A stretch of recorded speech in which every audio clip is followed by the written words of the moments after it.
So this question, commonly asked, of how do markets react to presidential impeachment, is a little tricky but speaks to a bigger issue. First, of course, we don't have many of these in the past, so history of these is not a great lesson that leads to an absolute conclusion.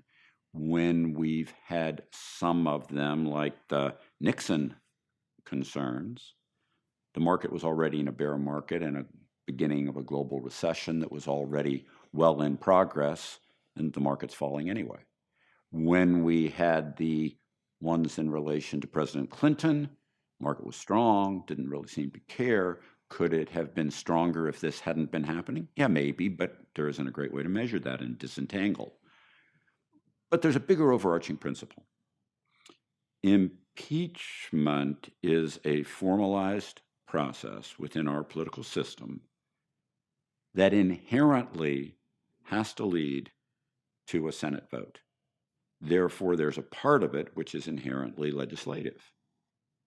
And in all things legislative, there's a feature that you can measure very clearly, which is that the outcome is always long pre-priced in markets.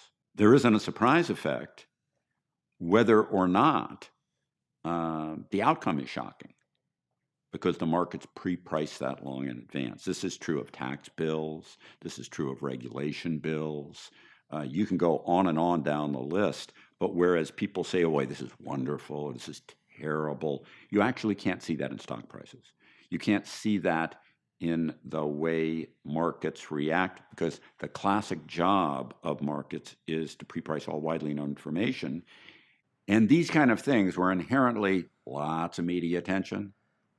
In this case, a process that rolls through the House of Representatives with votes and lots of Congress people talking about it for a long time, leading to a Senate trial with lots of senators talking to the media, yak, yak, yak, yak, yak, yak, yak, yak, yak. The outcomes are long pre-priced, and so, in fact, the market's already priced this presidential impeachment, and therefore, as it relates to stocks, if I were you, I wouldn't put a moment into worrying about it. For other purposes, it might be important, but for the purposes of the stock market and the here and now, it's a thing that's been long pre-priced.